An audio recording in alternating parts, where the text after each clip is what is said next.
Welcome to the Skagit County Track and Field Podcast.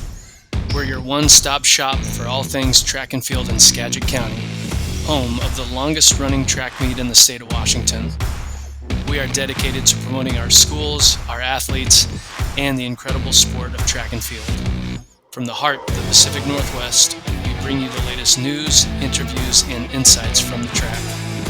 Join us as we celebrate the passion, dedication, and triumphs of our local athletes. Season 2, Episode 5 of the Skagit County Track and Field Podcast is live. This week features two fantastic guests. We kick things off with Conner High School's Peter Voorhees, who joins us as our first guest and co-host. We chat about his off-season training and get his perspectives on the current state of his Conner Braves and Skagit County track. Then we welcome James Lehr from Mead High School in Spokane. Coach Lehr shares some valuable insights into their impressive journey to the 3A Boys State Track and Field Championship. Tune in for a great conversation about track and field in Washington State.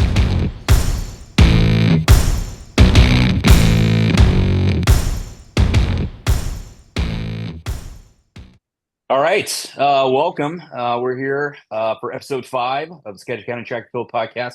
We're here with Pete Voorhees, the head coach at Conner High School. Pete, welcome. Obviously, you were on season 1 because everyone who's listening to this has gone through all the episodes of season 1 to get to season 2. So thanks for coming back. Happy to be here. And we just wanted to check in and kind of see how things are going. I think last time we were able to plug your turkey trot because this was before your turkey trot. But since we're not, we still want to check in because it's such a neat fundraiser and event. So you kind of tell us how the turkey trot went this year, and then it's a long plug, but it'll obviously be happening next year probably. So kind of give us a heads up on that. Yeah. So turkey trot this year went awesome. We had 2 sponsors, the Swinomish Casino in Lodge and Pioneer Potatoes. Those guys have been with us for quite a few years now. And we had about 425 I think it was maybe 450 people can participate. And so, it's a Thanksgiving morning 5K, 3K, and we do a little kids dash, which is like 60 meters just out in front of the school. Everybody who participates gets a bag of Pioneer potatoes at the completion of the race. It's a real, this year we ran it as a fun run. Our timing equipment, we got time. Let's see. It was planned obsolescence. So we either needed to pony up and buy another $10,000 worth of timing equipment or try to run it as a fun run this year, Hence the fun run. Hence the fun run. Yeah. So that was my wife's great advice. She's like, trust me, people show up even if it's not a race. And it's really turned into a community event, which has been great. It's very, sometimes Conner just nails it on these small town events, and this is one of them. People show up. It's quaint. It's generous. People are in a good mood. It's Thanksgiving morning. It was good success. Track kids help guide people along the race route and cheer them on. Make sure nobody gets lost in our less than 1 square mile of a town, and got him back, and overall it was a great day. Any good costumes this year? We encourage costumes. I wish I could remember some of the wittier t-shirts. I'm only here for the gravy kind of stuff, like lots of turkey hats. There's some nice tutus, a couple families with tutus, orange and brown and red tutu themes. Yeah. Hey, you wore that same shirt. I'm only here for the gravy. You wore that same shirt when you signed to go throw jab at Alabama. Yes. I'm here for the gravy. Yeah. There was never mind. I'm going to not go there. Let's not go down that rabbit hole. Oh, man. All right. Well, thanks for that update. The second question I have ties a lot into what you talked about with the turkey trot and the fact that you're in a really great community. And it's obviously a smaller school. Um, one of the things that I really appreciate about coaching with you and what you do as a coach is sort of the way you can build community within the track program itself, but then also the connections within LaConner. Can you talk a little bit about what you guys did this past seasons, to kind of build that community again, like I said, within your team, but also within the town of LaConner? Yeah. This goes back to, I don't know, the coaches, influence of coaches I've had growing up, and just, we have this sport that is often individual and trying to make it a group thing and make it bigger than ourselves. And I think it's important to recognize that as a citizen, being a social studies teacher, it's civic duty and all that comes into play. But so we volunteer. We try to have an element of service as our program. And so kind of the outward facing thing that we do is volunteer at our every Monday. We start our week. We might shift the day of the week, but last year we did every Monday for the first half hour volunteering with this after school program. So that was all our coaches, all our kids. We'd meet and then break and jog down to it's a Braves hub, and it serves K through fifth grade students and some middle schoolers, but we were focusing on the K through fifth grade and just kind of in a mentorship, partner up, help them read. We kind of alternated between academic support and then doing games. And that was great. It was a great way to start the week. It was a great way to get those kids thinking about, oh my gosh, this little kid is counting on me to be there. And, a couple of those kids that were kind of on the fence, they would, I'd be like, hey, Colton's counting on seeing you at practice. You need to be there, and Colton being my son, who was a first grader last year. And the kid who might be on the fence, him and Han, he's like, okay, I got to make sure I'm there on time so I can get down there. So, yeah, we did that. And then we ran during spring break. Spring break is a challenge to figure out what we're going to do, and having that kind of almost dead center in our season, in that middle third of the season. And so we last year we had done it last 2 years. We do an elementary age track camp. So Monday, Tuesday, Wednesday, we advertise and run that through our booster club. And that's the other fundraiser we do. But that's, again, it's a community facing thing to try to build a little bit more of our track community. And yeah, so elementary age track camp, 3-day camp.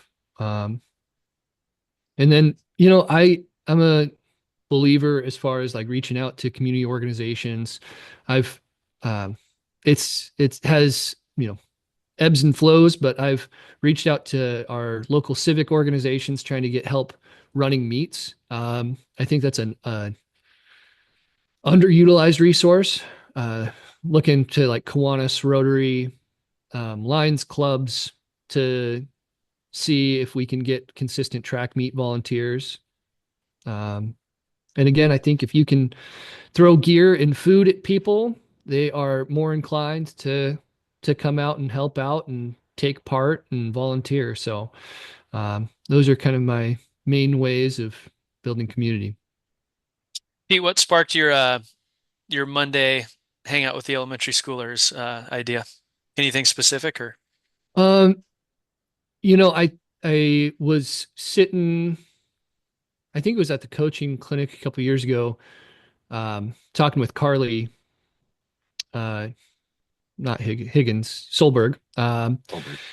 And yeah, we were talking about, just trying to find ways to make what can be an individual sport more about the team and more about, and just lamenting, kind of we try to come up with solutions to problems that we perceive. And if we don't perceive the problem, we often won't find the solution. So just like the amount of individual self-focused aspects that we see, and need to make sure that trying to push back a little bit on that and say, okay, you guys have something to offer. And that's one of the things, just not just athletically, but you have something to offer kind of for as a social good, as a community member, make sure that we could tap into that. Cool. That's interesting. I've never heard of a program. I mean, I've heard of obviously programs doing outreach stuff, but hanging out with the elementary schoolers, and I think you're probably in a perfect spot to make that a reality. It would be tough, I would guess, at some other situations, but you guys are kind of set up perfect for that. Yeah. So that's pretty cool. One thing on that, I've been coaching Knowledge Bowl and getting to tour other schools and other district setups, and I've came over and spent some time in Woolley and Burlington. And yeah, that the LaConners campus is all at the end of a dead end street. So the elementary, district office, and middle school all being right on the same campus allows that to happen for sure. So trying to utilize that where we can. Yeah, take advantage of your circumstances. So, Pete, anything you've been into this off season? I know you are a well-read man, and we talk a lot about stuff that's kind of stoking our interest. Different training ideas, big picture track stuff, program stuff. Anything you're into that you're kind of excited to try out maybe this upcoming season? Um, I trying to figure out what's going to motivate kids to show up. That's the thing that it's been racking my brain. So, um, not, if you can, whatever, it's a Frankel quote, if you can find your why, if you can find your why, if you have a why, you can find your how, or something to that extent. But trying to figure out how we can get kids to buy in, to figure out that, hey, this is why I'm going to do this. This is why I'm going to sacrifice. This is why. And then, so I don't know. I don't have a real pinpoint thing, but I've been trying to think about how we can motivate kids to be committed. Track, we're running often not the first or sometimes second priority for kids. And so trying to make sure that's kind of been, and I'm still building my strategic plan on that, but trying to get my head around making sure kids are bought in. And we're seeing, I think part of that is providing opportunities. Our off season, I mean, been more deliberate about providing opportunities. We've been opening up our weight room and trying to engage our assistant coaches and open up the weight room. And we don't have a set program school wide, and so just trying to implement some of those things. And we got kids showing up. That's what's getting me excited. So we have a core of some guys who are not doing a winter sport that are showing up 4 days a week and willing to work and willing to get after it. So no big, switch to a Clyde Hart long to short sprint philosophy or anything like that. That is not on my horizon. Okay, all right, just checking. Okay, before we get to Coach Lehr from Mead High School, just to kind of close out this section of the podcast, any shout out to an athlete or coach that you want to highlight maybe from last year? I will say, as we were going through the county recap from last year, we talked a little bit about Tommy Murdoch and how good of a hurdler he's been for you guys, and also how he'll probably be remembered. His legacy at the county meet is probably one of the best hurdlers to ever go through the county. So, we kind of shouted him out, but, anybody that you kind of want to pinpoint, maybe excited about for this year, or somebody that maybe got overlooked, not a ton of credit, but deserved it from last year? Well, yeah, I mean, Tommy was our top line guy, so he'll be missed for sure. He'll be missed. Not someone you just have someone step into that role and replace, but I'm our team's going to be pretty young again this year, or young. We were young last year with the exception of a couple seniors, but we have a couple. Yondell, Rojas Gonzalez, he's a kid who competed. We had some eighth graders come up for us last year, and he's a jumper, and I'm excited to see what he's going to do here in on our relays and long and tripled. And um, I have him in class, and he's been one of those kids who's been working out in the after school, and um, yeah, he's just a freshman, but he's been around for a year, and he kind of carries himself confidently. So I assume that I've already assumed that he's older. I think he's going to have a really good year. Max Page and Flint Huizinga. Flint's going to be throwing for us. He's just grown up a ton and spent a lot of time in the weight room. Jab thrower, jab and discus. I think he's gonna pop a couple off there. And so on the guys, kind of those guys on the guys side, I'm looking forward to. Girls side, we had a lot of eighth graders last year. Kiana Williams. I'm sorry. Kiana and her little sister Faith Jenkins, not Williams, Kim Williams. She's transferred to Mount Vernon. I hope Kodiak enjoys getting a LeConner athlete, but no. So the Jenkins sisters should do something for us, and there'll be sprints and Faith will probably jump a little bit. But we got a lot of kids back, so I'm looking forward to it. Hey, that's one thing that I think is pretty interesting that's unique to your school, and I guess Mount Vernon Christian too. But how has the transition been from high school only to now involving eighth graders in your program? Because when Jake and I were there, that was not a thing. Yeah. So last year was the first year we were able to do that. It's been interesting. Our numbers are low enough. You had St. George's on there the first week. So they're technically the smallest 2B school, and they opt up. So they're 1B size and opt up. And with the new count, we are now the smallest public 2B school that is not opted up. So that we meet the threshold to be able to pull up eighth graders. And last year being the first year that happened, I was able to thankfully learn from the fall sports and the winter sports and some of the complications that ensued that you wouldn't hard to predict if you first time going through it. But I talked with those coaches, and so we tried to make some criteria. Didn't just do it as a full scale, bring them all up, because not everyone is ready mentally, emotionally, or physically. And so kind of made it an optional and set some criteria, standards that they needed to hit and sign on to. But it was great. Honestly, the kids we had last year, it was awesome. They bought in, they understood the expectations, and they rose to them. So, I got no complaints. Cool. Jake, anything else from you? No, that's it. Well, Pete, I miss you, man. It's good to see you. You too. Good to talk track with you. Excited to see you at some meets this year. And thanks for coming on again. Good catching up. Hey, appreciate it. I'm glad you guys are doing this. Yeah, it's been a lot of fun. Been a ton of fun. Happy to come back and whenever you want me. Cool.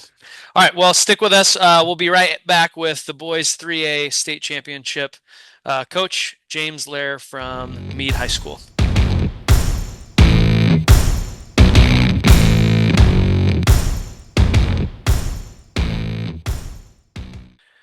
Hey everybody, welcome back. We are at the second part of our episode 5, and super excited to have on the show with us James Lehr from Mead High School in Spokane. James led the Panthers to the 3A Boys State Championship.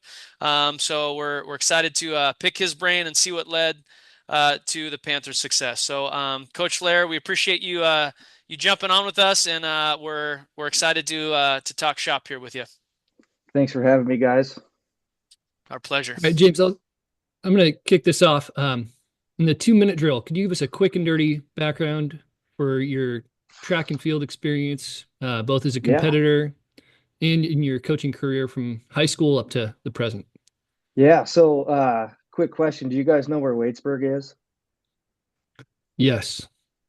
Waitsburg is Oh, Still go ahead. Waitsburg Prescott, or It's you well, guys still mounted merged when I up? was going there, we were combined with Prescott, but I went to Waitsburg High School, which is well, just north of Walla Walla. I graduated with 30 people, so that gives you an idea of like the size of the school I went to. Did shot and disc there for 2 years, or not 2 years, all through high school. And I tampered with javelin a little bit, but I found out quickly that wasn't my thing. And so, yeah, did shot and disc there, and then went to the community colleges of Spokane.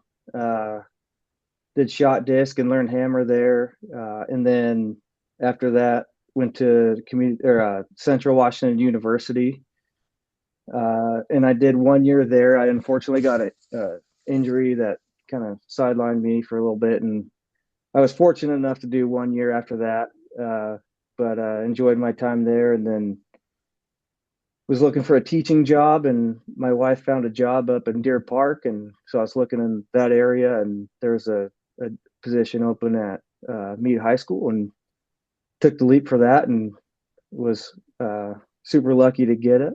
And then I became the girls throws coach, coach with Dory Whitford for 4 years, and then the Mead boys head track coach job came open, and I took that, and that was in 22, and entering my 4th year as the head boys coach here at Mead. James, just to follow up on that before Jake, you get to yours. How is it coaching with, like for Pete and LaConner, he's the head coach for both genders. Same thing for us here at Woolley.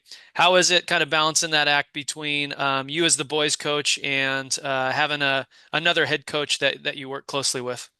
Well, it works. I mean, it's we have 100, and we start the year with 115 boys, and so especially as like a first year coach, like when I started in 22, it was really nice to have Dory, who's been around for a long time and is there to support. So it's really cool to kind of have two head coaches that we can kind of bounce ideas uh, and kind of work together as far as like planning the season and whatnot. And I couldn't imagine doing it alone.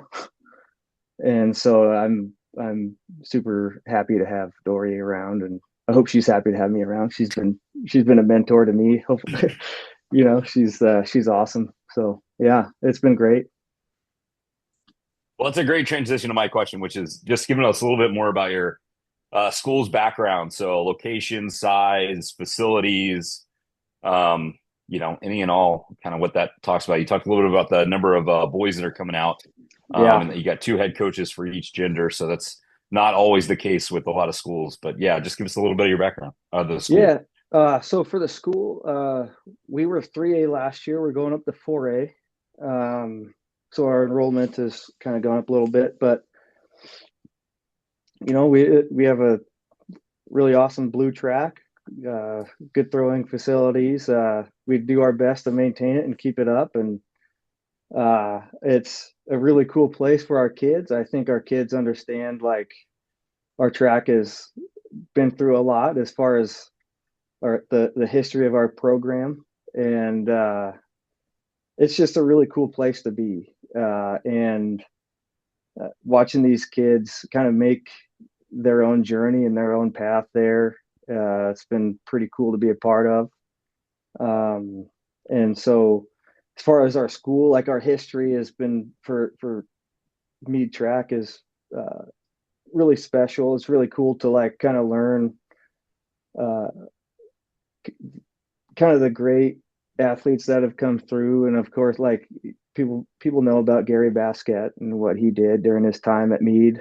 We're lucky enough to have Eloise Basket, which I'll mention later. She's an assistant coach for us, and she's been awesome in telling me about like the history and kind of like things Gary would do, and kind of give me ideas. And she's really great about sharing that stuff. And then I took over for John Myers, and John's been just a great guy to bounce ideas off. He's still in the hallway, so I bump into him every day. and just the school and the staff is awesome. It's been a great place to work and be. It's been awesome to be a part of the community there and kind of immerse myself in, the expectations that we have there as far as our level of competition that we try to maintain, and our character, and how we hold ourselves. We hold ourselves to a pretty high standard. So it's just, I can't say enough good things. Well, I will say when I saw that you guys won the state championship, whenever I hear the school Mead, I think about track. It's been a powerhouse. So Yeah. pretty cool that you're in that program and keeping things rolling here. Speaking of state championship, Coach Lehr, let's jump into that thing. Sure. You guys won the state championship on the boys' side with 62 points. You beat Liberty of Issaquah that finished with 41, and Spanaway Lake was in third with 36 points.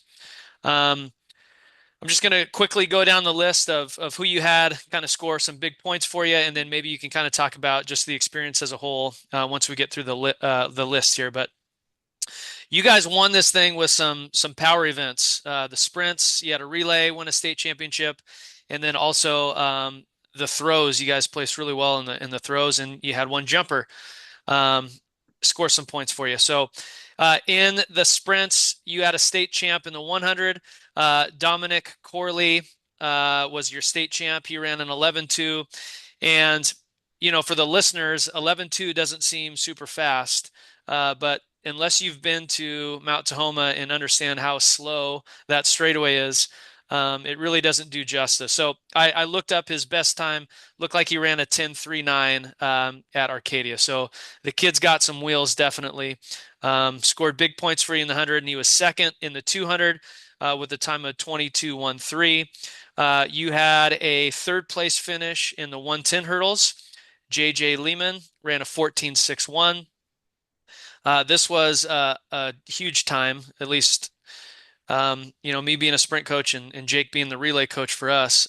You won the 4x1 state championship with a time of 41.84, and you guys had run faster than that during the season. I think you guys had a 41.7. But that team was made up of Lehman, Gammon, McShane, and Corley. You have a big performance from your discus thrower, Simon Roselli. He PR'd for the season at state, which is always good, through a 183.9. Your javelin thrower won the state championship with a throw of 190 feet 6 inches, and Pete, I don't. You're gonna have to remind us of what you threw in high school, but Evan Berg was your jav champion. He threw a 199.5 during the season at one point in time. And then you had a pole vaulter place second at 15 feet, and that was Cadmiel Lopez. So you didn't kill people with depth, but the folks and the guys that you brought placed really, really high, and that's a good recipe for a state championship. So, Coach Lehr, maybe just kind of go through that whole experience and talk about those kids and how much fun you guys had down at the state meet. Yeah, so we had Dom Corley, like you said, in the 100, 200, and 4x1. Yeah, Dom, he's at USC right now. And he's actually coming to Spokane this weekend to compete. But he, on that, at the state meet, just had a great meet. He knew what he had to do, won the 100, got second in the 2, and then anchored that 4x1, which was just an outstanding race. We were, if it's on YouTube somewhere, I'd look it up, because we were behind by quite a bit, and Dom got the baton and edged out the guy, and we ended up getting first. It was just a gutsy, Dom Corley kind of race, just kind of running people down. But super proud of the other guys. JJ Lehman, who was also, he's the lead off for that 4x1.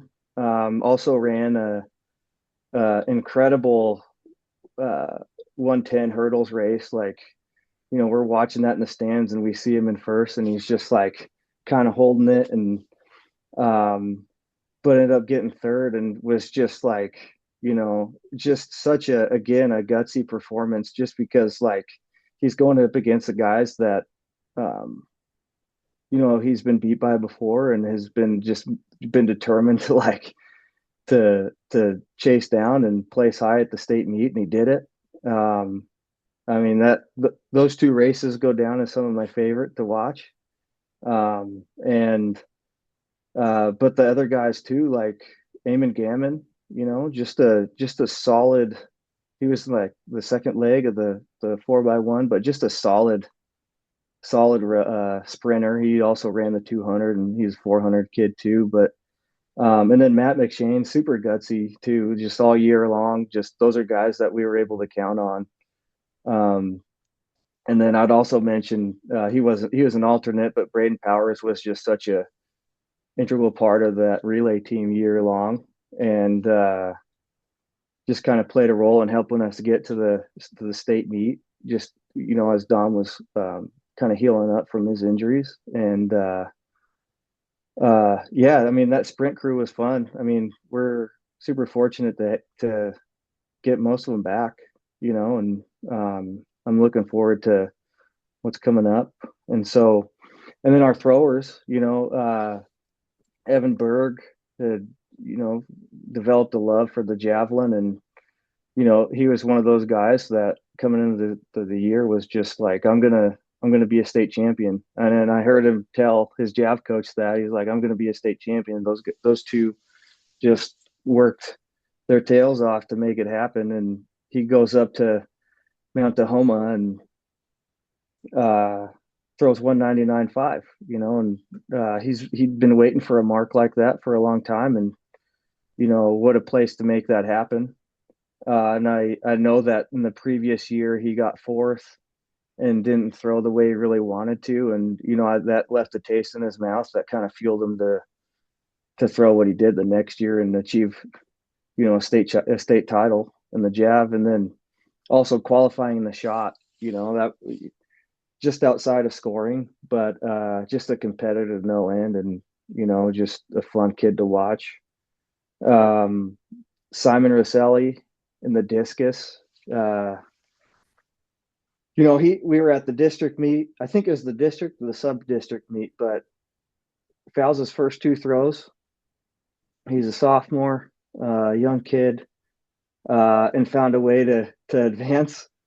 Wow. And he had to deal with that, and those are valuable experiences, and a feeling he probably never wants to feel ever again. I think as a thrower we go through that stuff where it's like, Yeah, for sure. it's a free throw, you're down by one, or the game's tied, no time on the clock, you have a free throw, you got to make it, right? Or it's do or die, and he made it happen. And so we get to the state meet, and I think that he threw a mark in the prelims that kind of he started off strong, and it made him confident towards the end throughout the competition. And I mean, 183 from a sophomore is pretty good. And so Yeah, that's incredible. Yeah, he's just a workhorse too, and just one of those guys that if you tell him something, he picks it up. And he's just super motivated to set a goal and get it done. And then our jumper,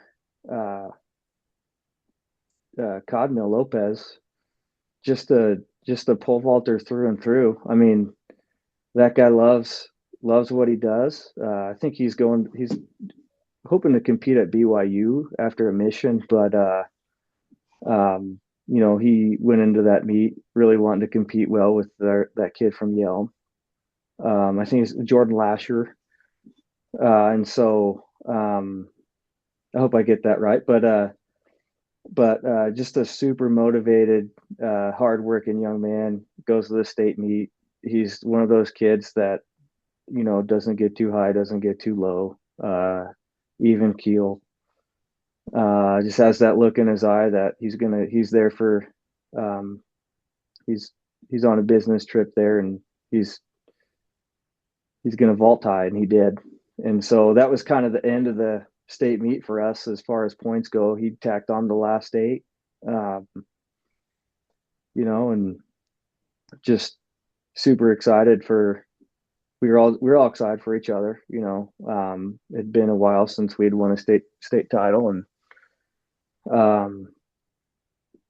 just a pretty cool group to be with too. We had Jonah Weiser in the 800. That kid is going to be exciting to watch as time goes on. And then Braden Powers too. Like I said, he was an alternate for our 4x1 and raced on our 4x1 pretty much all year. But he was a high jumper there. He was just outside of making finals in the high jump. But just a wonderful group of kids. And they knew what they could do, and they fought like heck to make it happen, and they did. And it's just incredibly proud of them. So, Great. Coach, talking about the kids knew what they were up for the task. Could you explain your philosophy as far as moving the chess pieces around to get them in the right spot to score high at the state meet? How does that affect training, program philosophy, and to put what athletes in what place? In particular, I'm looking at Lopez's.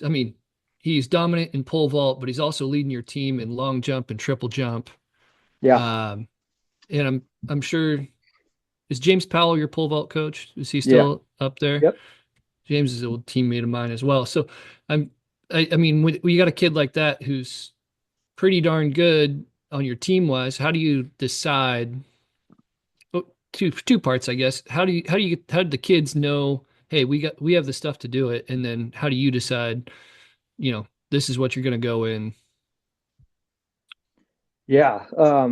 So like I said, when I start the year, I look at kind of what we have, and I do my best to see how we stack up against the teams in the state, across the state. And that's paper pencil stuff. You can't count on it once we get to May, but at least when we start the year, we get an idea of kind of what we're playing with. And also we get to kind of see like some of these holes that like kind of we might be on the cusp of scoring 1, 2, 3 points, and kind of putting kids where they could be successful in scoring. If a kid is available and kind of on the bubble of scoring, I'd push him. I really kind of push him to get into those events and go score. This year was kind of unique. I knew that we had kids that could score pretty high and place high at the meet. And so, just checking in with kids too, as far as like how our health's doing, and also looking at the schedule and how things align, with Lopez. I think that he was going to have to either do a long jump or triple jump during the pole vault, or like either quickly after or before. And so that kind of played a factor too. And so my philosophy is just to get kids to the state meet in events where I think they're going to score. Even if they're on the bubble, like if I got a kid like Evan Berg, he went and shot put, and javelin. Shot put was before javelin. And, thinking back to like my competing days and whatnot, and, as an athlete, I like to be grounded in my kids. I like to get them grounded at the state meet too, even if it means going to an event and, doing shot put the day before you do your main event, like just get grounded, get familiar with how things run, at a state meet, get your feet on the track, and kind of get the jitters out. And in the process, who knows, you score a point, you score 2 points, you score points you might not know you'll get. And then, on the flip side, you get jitters out and maybe you don't score. But at least like you can kind of take a breather, after that event, clear your mind and get ready for your main event. And also, if you have your main event too and you're done, like, why not try, why not try to get in there and eke out a couple more points? We start the year as a team. This is a team game, especially once we get to the end. Our league last year, we do dual meets, and that's a team effort. And once we get down and our state roster gets to, I think we took like 11 kids. I have to look at that. But, once we get down to that, like, we're still a team, we're still in it together, and we're still fighting and clawing for whatever we can do to individually score high and as a team put ourselves in a chance to win a state championship. So yeah, that's James, kinda... could you talk? Sorry.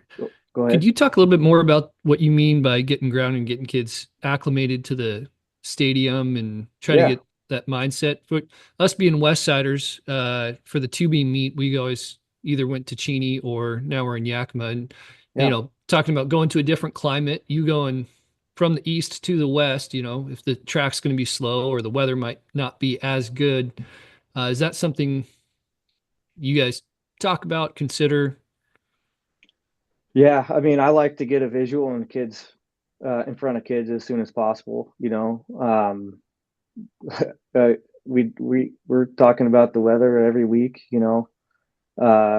It's funny, we're going to start the track season May 3rd, and I've got snow on my brain. And so it's crazy. Like, the weather plays such a huge role in how kids compete and kind of the mindset, and just preparing kids for that is one of the most important things I think anybody over here can do.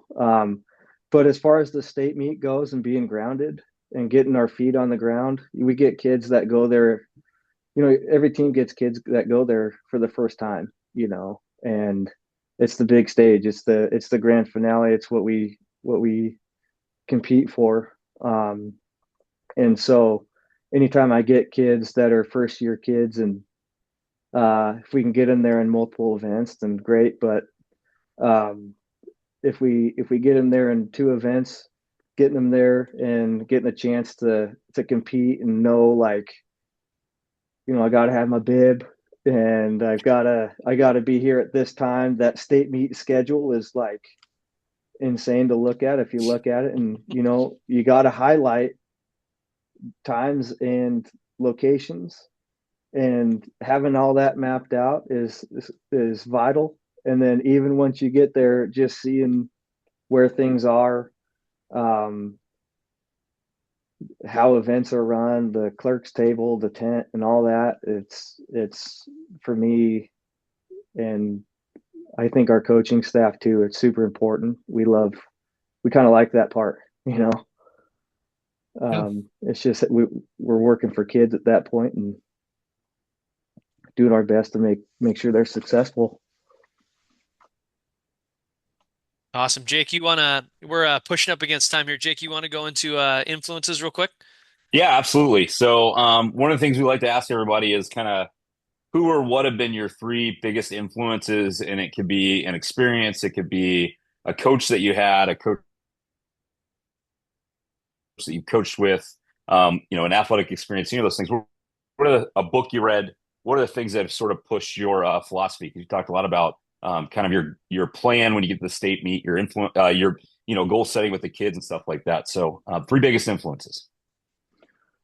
Man, when I think of that, I think of like experiences in my life and like chapters and whatnot. And so I think back to my time in Waitsburg. We had a cinder track, and so, like, we don't have lines, we don't have a rubberized track. When it rains, we're running on the grass because otherwise we'd be making footprints in the mud. And I, looking back on that, and even as in the moment, in the time, living that, like, I super appreciated that, and it taught me. And when you think about this question as a first year coach, like, what's my philosophy? You go with what you got. You make the best with what you got, and so yeah, my time in Waitsburg, and you also have people there's no one coach. Like, you have people in your life that play a role. It's like a web, everybody's got an influence, and that web expands. I was lucky enough to be coached by Ron Huntington, who was a coach at Walla Walla for a long time. He brought in Coach Greg Fry, who was just a great sprints guy. My throws coach in high school was Leslie Stockton, and was just an important part of, like, pushing that message, of you make the best of what you got with what you got, and you go for it. Don't let anything hold you back. And then I also had Coach Barlow. Coach Jeff Barlow was a football coach for me too, and just an incredible mentor. And I think back to those times a lot. And also, just like you, Peter, I think back to Spokane Falls and my time at Community Colleges of Spokane. Super fortunate to be coached by Larry Beatty and Ryan Weidman. And I often think back to times as, like, you're a leader of young men. That's kind of where I learned, like, we're committed to something bigger than ourselves. Kind of learned about, like, kind of the chess pieces of track and field too, and, like, kind of the why, why coaches putting us here and there and whatnot. And those battles at the community college levels with, like, Lane, and Clackamas and all those schools. Just, you think back to those times, and to me, that taught me, like, the fight and the grit, that I would want in my athletes. Yeah, and then I guess just coaching at Mead too, like working with Dory Whitford. Dory's been just an incredible mentor for me during my, like, teaching journey, my coaching journey here at Mead. Took a chance on me in 2018 to be their throws coach, and kind of pushed me to be the head coach. And then, like I said earlier, John Myers is always, like, in the building, so I'm constantly looking to him for some ideas and, some advice and some feedback on coaching, and also working with my coaches. Like, I was talking to one of my coaches today, like, I was reflecting on the last season and kind of us as coaches in general, and I was kind of sad at the end of the year to, like, not get to see these people every day, just because we found a way to gel. I have Coach Mike Phillips. He's my long jump coach. I see him every day, and Coach Austin Stuchel's my cross country, or my distance coach, who's also the cross country coach at Mead. Sam Lehman's one of my coaches. He's was one of my athletes in 22. And just a bright young man who is kind of like a little protege of John Myers in the hurdles. Yeah, and my sprints coach, Jacob Sturdivant, he's been with me for the past 3 years, going on 4, and has just been an absolute, like, just a stud when it comes to working with kids and developing our sprint crew there. And so, yeah, he's been just kind of like a guy I can rely on too when it comes to developing our younger guys and also pushing guys to be better, and to kind of reach their goals for the season. Coach Basquette is was married to the late Gary Basquette, and just has a bunch of wisdom and knowledge to share as far as, like, Mead history and ideas that I could continue, and all the traditions and whatnot. And then Coach Chan is Coach Amanda Chan was my high jump coach, and she's now the head coach down at McNary High School in Oregon. So we're pretty bummed to lose her, but excited for her next chapter and her becoming a head coach. And James Powell, Peter, he's pole vault guy.